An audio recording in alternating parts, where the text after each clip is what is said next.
kita sering banget nih dengerin, makanlah makanan yang sehat dan bergizi, ya nggak? Makanan sehat, makanan bergizi. Apaan sih makanan sehat dan bergizi ini? Katanya bikin terhindar dari berbagai penyakit. Emang iya? Assalamualaikum warahmatullahi wabarakatuh. Bismillahirrahmanirrahim. Allahumma sholli Muhammad.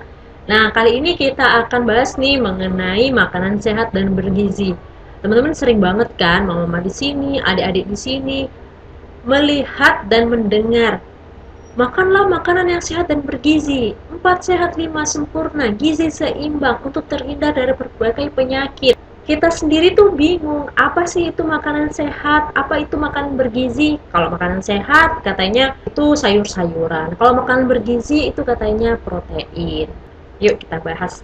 Mama-mama, adik-adik yang ada di sini, nonton video ini sampai habis ya, agar tidak salah paham. Berapa waktu yang lalu saya sempat ngisi nih di SD ya, salah satu di SD Kota Malang ya. Kebetulan saya di sana jadi tim gizi. Kemudian saya mengisi nih di sana tentang makanan yang bergizi. Karena sebagian adik-adik yang di sana mengatakan bahwa makanan sehat itu yang terdiri dari sayur-sayuran. Makanan yang bergizi itu yang banyak proteinnya, contohnya telur, ayam, ya tahu, tempe. Jangan salah paham dulu ya teman-teman dan adik-adik. Memang banyak nih ketika disebut makanan sehat itu pasti yang muncul di benaknya kita itu makanan yang hanya terdiri dari sayur-sayuran dan buah-buahan, kan biar sehat, ya kan? Nah, kalau dibilang makanan bergizi, mesti nih di benaknya kita itu makanan bergizi, ya makanan yang banyak banget proteinnya, yang enak-enak, yang itu bikin kita kuat. Jadi makanan sehat itu makanan yang tidak ada 3 hal ini. Ya, yang pertama, tidak ada cemaran fisik. Artinya makanan tersebut aman. Tidak ada cemaran fisik itu yang seperti apa? Contoh, di makanan sering tuh dijumpai di nasi, di gorengan, di jajan, atau di yang kalian makan ya, staples. Pernah nggak ketemu staples? Batu atau pasir, pernah nggak di nasi biasanya? Apalagi rambut, ya kan? Nah, itu salah satu contoh cemaran fisik. Karena cemaran fisik kalau masuk di dalam tubuh kita tidak bisa dicerna. Kalau nggak bisa dicerna, nggak bisa dikeluarkan, akhirnya apa? Harus operasi kan, harus diambil cemaran fisiknya. Ya, akhirnya ya itu menjadi makanan yang tidak sehat. Dua, mengandung cemaran kimia atau biokimia. Apa tuh? Jadi makanan itu berbahaya ya, tidak aman dan tidak sehat kalau dia ada cemaran bakteri atau virus. Contoh salah satunya telur yang tercemar dengan bakteri salmonella ya, bisa menyebabkan penyakit tipes. Piring ya atau makanan kita cuci misalnya di air yang tidak bersih, tidak mengalir, yang mengandung bakteri E. coli, makanan itu menjadi tidak sehat lagi. Kalau kita makan, yang kita bisa sakit perut, diare, mencret-mencret ya, mohon maaf. Nah, itu bisa mengganggu kesehatan kita, artinya itu makanan tidak sehat. Makanan yang tidak sehat kalau dia mengandung bahan tambahan pangan ya, yang ketiga. Itu juga nggak sehat, contohnya pengawet ya. Tulisan nanti kalau di kemasan ya, teman-teman bisa melihat itu, adik-adik harus lihat itu minuman biasanya ada natrium benzoat, itu juga nggak sehat. Kenapa? Kalau banyak dikonsumsi nempel ya di dalam usus-ususnya kita, termasuk saus yang warnanya ngejreng-ngejreng ya, itu berhati-hati ya adik-adik, itu nempel di ususnya kita, susah dicernanya. Akhirnya jadi apa? Jadi kanker, jadi sakit perut, berbahaya ya. Jadi nggak aman dan nggak sehat. Yang sehat yang gimana ya? Nggak usah dikemasan, yang alami-alami itu sehat ya, karena langsung kita buat sendiri, bahannya fresh ya, yang nggak dikemasan-kemasan, itu lebih aman dan sehat. Kemudian yang bergizi yang gimana? Apa mikirnya yang bergizi itu yang terus mengandung protein yang banyak, misalnya uh, ayam yang banyak, telur yang banyak, itu artinya kita makan makanan yang bergizi. Nggak gitu juga. Jadi yang bergizi itu makanannya yang seimbang. Nah, di dalam tubuh kita ini punya kebutuhan 4 ya. Pertama, kita butuh namanya zat tenaga, karbohidrat namanya. Supaya kita bertenaga, sehat, bisa menjalankan aktivitas, berenergi ya.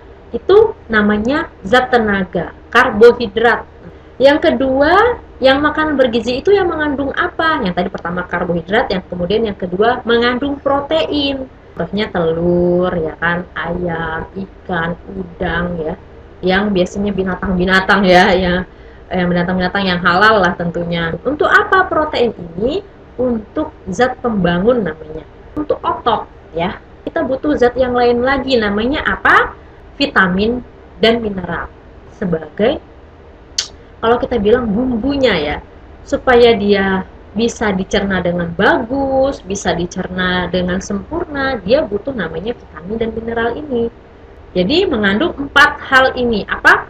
Yang pertama karbohidrat, kemudian protein, kemudian ada apa? Ada vitamin dan mineral.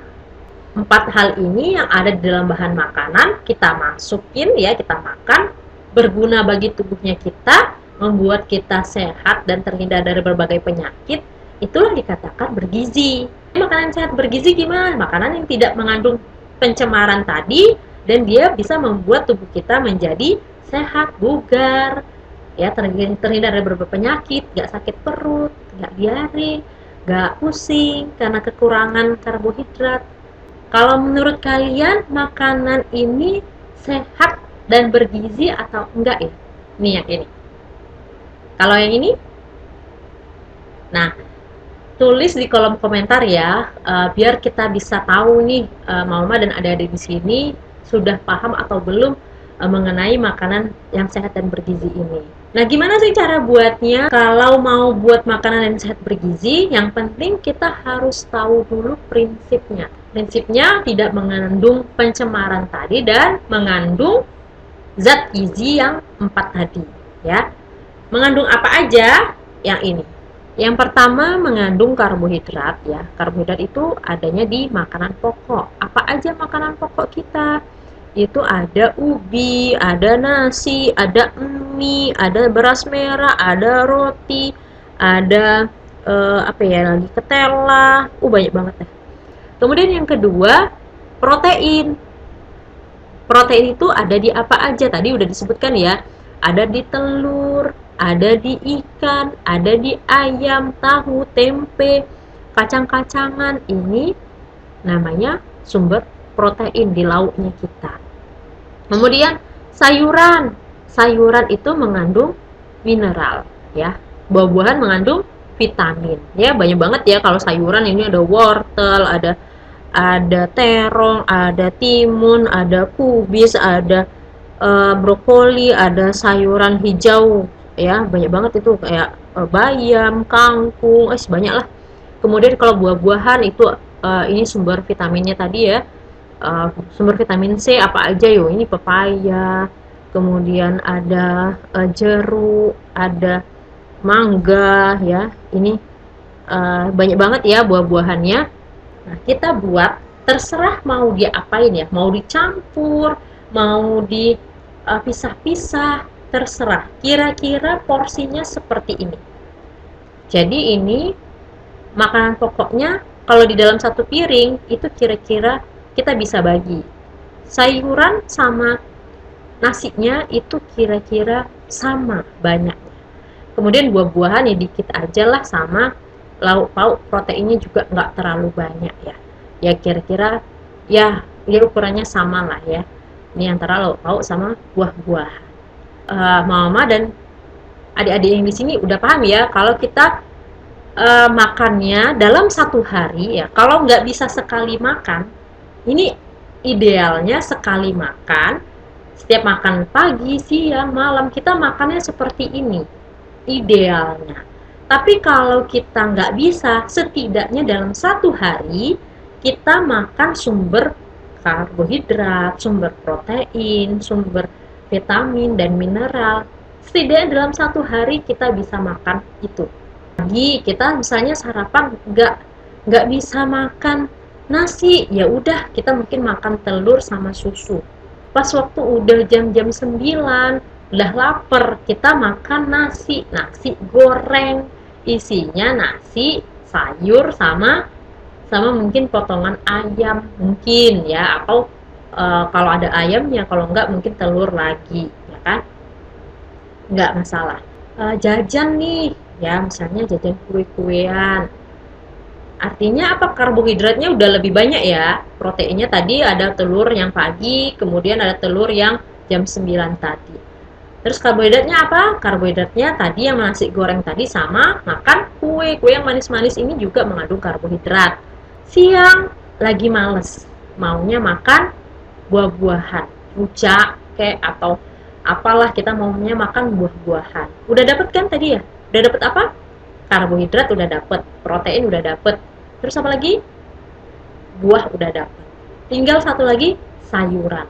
Karena kita ingat kita belum makan sayur, akhirnya malam ya kita makannya apa? Capcay atau oseng-oseng apa ya, nasi sama oseng-oseng atau apalah yang mungkin dicampur ya, atau mungkin soto. Tapi kita harus ingat sotonya harus ada sayurannya ya, dikasih sayur walaupun nggak suka sekalipun ya. Adik-adik di sini banyak nih yang di sini tuh yang nggak suka sayur.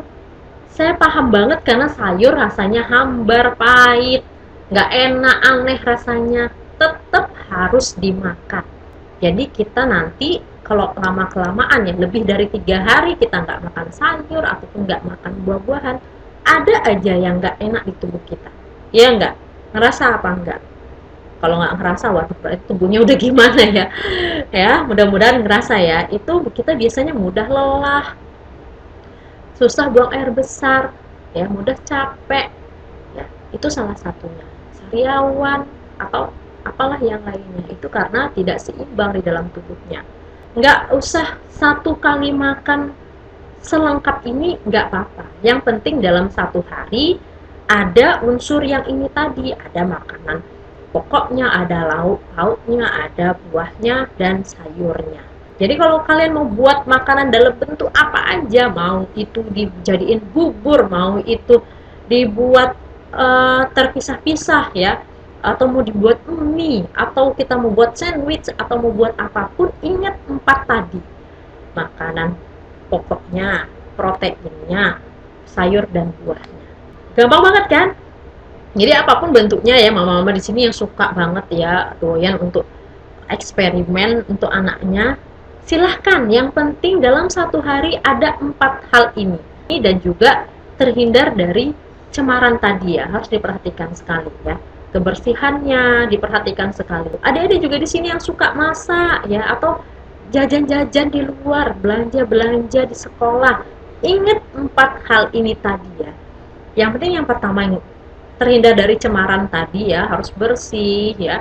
Dilihat itu jangan sampai ada staples kemakan. Nah, terus kemudian baru yang 4 hal tadi yang harus mengandung karbohidrat, protein, sayur sama buah. Oke, terima kasih ya teman-teman, adik-adik dan juga mama yang ada di sini. Mudah-mudahan video ini bermanfaat. Nah, kalian yang belum berteman dengan Miss Ahli Gizi ya, silahkan subscribe channel ini, klik juga tombol like-nya, share ke teman-teman kalian, ke anggota keluarga, atau ke medsos mama-mama, supaya video ini semakin bermanfaat untuk semuanya. Oke, terima kasih ya, sampai jumpa di video selanjutnya.